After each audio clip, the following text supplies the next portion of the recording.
Morning. Good morning. Three things you need to know. Santa Clara County edition. Today we're talking about what you get for $1 million. I have to bring that one back up again because it's pretty telling. Uh, this weekend's events, humble pie. You get to see me eat a little bit of humble pie because I went on a hike yesterday. Alleviating California, that's number two, is alleviating California's housing crisis and new home versus old home, which is better. Let's talk about it right now. All right. First and foremost, let me get to this so it makes sense. There we go. This weekend's, let's talk about humble pie because I want to get this off the board. It was kind of embarrassing, but yesterday I went on a hike with guys I know from the gym, and they're older guys, right? They're all retired. So they do this 3-4 times a week, and they're running up and down these hills here in California. And I used to be in pretty decent shape. I thought I was in pretty decent shape. Still getting there, especially after the COVID lockdown, doing nothing for a year or two, whatever. And now I'm kind of getting back into it. I've been hiking with these guys for about 3-4 months, and it's intimidating. So I show up. No, that's not it. I want to shut this down. I don't want you to hear it. But I am walking at the Santa Teresa County Park here, right? And these guys, they are like high-speed tractors. They just go up the hill, and I'm trying to keep up with them and trying to make whatever. I mean, it's so difficult. And here I am trying to chuggle up with these guys, and they go on. So I go about 5 or 6 miles. I think it's about 5 miles. And they're like, okay, here's your choice. You can go back home or you can go on and continue on with 11 miles. 11-mile hike. These guys do 11-mile hike 3-4 times a week up in the hills. And they already went like Billy Goat. They went up and down these really steep hills, and I was struggling, and they were stopping at the end. And I'm still kind of sore from it. I think I'll be really sore tomorrow. But I think the point is I have to do this at least twice a week to keep up with these guys. But living here in California, I tell you what, that's me almost passing out. Oh, humble pie. That's all I can say. All right. Let's see. Events this weekend. I think I might go to this one. It's in Willow Glen. It's a block party. Willow Glen, downtown Lincoln. Guys, go there. Sunday, right after church, go. There's nothing stopping you. Bring your dogs, go hang out, go see people, be social. This weekend's events. This is Alameda County Fair. Electric train tour, not a big deal. I don't really care. Alameda has some stuff going on. Moss Landing. Street Fair in Moss Landing. Guys. St. James Park Starlight Cinema. They're showing. That's cool. That might be fun. Go see Moana again for the 70th time. Oh.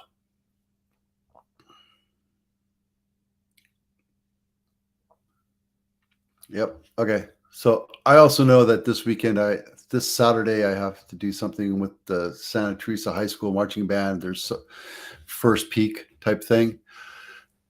Pros and cons on buying a new home. Guys, this is awesome. This is such a great article.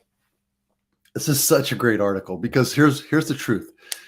It doesn't matter what you buy. It depends on what you want, right? There's pros and cons to both. And I can go through and you can read this article. The links are down below. You're not going to pay as much of a premium for older houses, as you do new houses. New houses, however, you might pay that premium price, but they're way more flexible on terms. So I put somebody in, we got like 2%, 3% back on for rebate from the price to lower the rate. And they did a couple upgrades for them, and they were super happy. And you can negotiate with them a little bit, especially right now. They're in the control seat, but you go up to them and say, hey, look, this is what I want. Can you give it to me? And why not? And that's why you ask for an agent. You bring me along and I'll negotiate all that for you, so you don't have to ask. And, we can work something out. So there, older houses, they have a maintenance problem. I can tell you mine has tons of honeydews that I'm just not going to get to. There's not a whole lot of storage. I wound up breaking out my pantry back to the stairs, and I had this 2 foot by 2 foot pantry, and I wound up breaking out this whole dead space, and now I have a whole lot of space. But yeah, there's not a lot of storage. I'll tell you that right now. The storage is really my junk pile that's in the garage that we never use to park my cars. But there you go.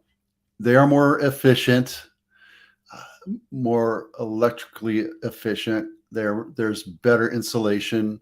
I had to go up into my attic and roll out insulation in my upstairs attic when I was younger, 15 years ago. And it sucked. It was what it was, right? Just part of what it is. Now, affordability, we're going to go into that in a little bit, but there you go. Affordability here is questionable. Nothing here is quite truly affordable unless you just make the sacrifice, right?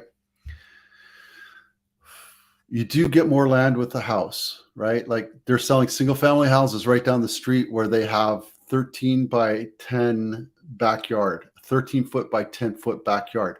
Whereas this, I have a pretty nice backyard. I have a nice side yard. We do a lot of work out there. I have the chickens out there, and we have a nice big front yard.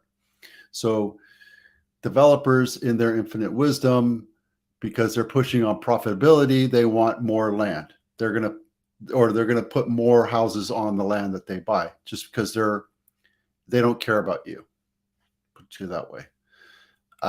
Yes, you do have to update. I had to update my circuit breaker, put in a bunch of stuff in there. When I redid the kitchen, I had to redo, I had to put more breakers in for the kitchen when I did the kitchen. But you know what? It's fun project for me. So, there you go. There are bigger maintenance issues. There is less room for negotiation on price, but terms. There's terms that we can work on. And oh yeah. And I know I send it out all the time, but make sure you get inspections done, because sometimes they'll just push it through and they don't care. They'll push whatever they can through. And if you don't complain about it or acknowledge, say, hey, there's a problem here that needs to be fixed, make sure it gets fixed before they close, because they're notorious for going, oh, well, we'll get that in the warranty. No, you need to get it done before it closes, because I'm buying a brand new house. I want it done correctly, right? There's a ton of issues that you have to do, and I highly recommend you getting a third-party inspector. Don't let them tell you what to do. So if you want to read more about that, the link's down below. Alleviating California Housing Crisis. I know I've talked about this already. Here's the thing. We just need to build more houses because population is not stopping. We're continuing to increase. And it's not just a California thing. California happens to be very expensive, right?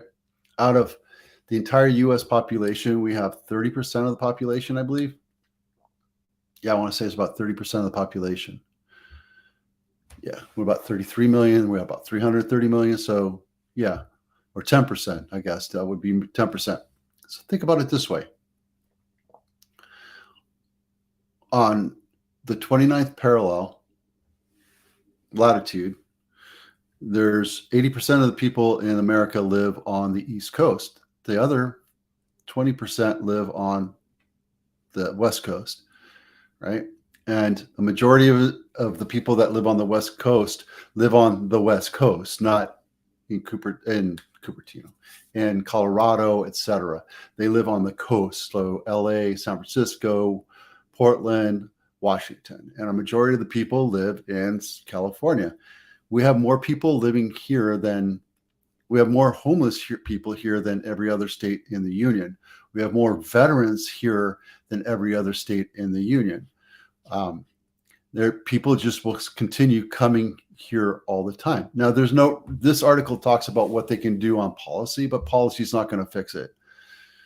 People are going to fix this, right? We need to fix the infrastructure. We need better utilities. We need more water. We need better roads. We need to stop. You need to go to your council members and say, you need to fix our roads. You need to give us more utilities. You need to make the problems go away, fix the problems. Don't just tuck them under, and not through policy, through fixing the policy. So there you go. That's my 2 cents worth. Okay, humble pie, new home. What you get for $1 million? What do you get for $1 million? Let's see. This one right here I want to go to. This guy right here, Mayland, been on market 7 days. Got to check this out. Right by the two, Blossom Hill and Valley Fair, or 101. This is where the old Walmart used to be, right? But you're really close to the freeway. So for me, it would be a non-starter. And it's 1,100 square feet, starting at $1 million. That's almost $1,000 a square feet. That's like 900 and something dollars, $904 a square foot. There you go. Does it have cooling? It has window, wall unit, cooling. All right. This looks like it was a rental. They just fixed it up, painted it real quick, put some cheap flooring in there, put a new no, they just painted the kitchen. Let's get closer to that kitchen. Look at those cupboards. Those doors are all original. All they did was put, this is what I call lipstick on a pig. We do this too, right? I'm not blaming the agent or whatever. They're just painting the cabinets and putting new counters on and new stainless steel. Guys, stainless steel, you have to have stainless steel. Now look at the refrigerator. It's the old original black one, I think. Oh, anyway. New flooring. They didn't even bother painting the bathroom. And they're going to get it, right? There's your cooling right there.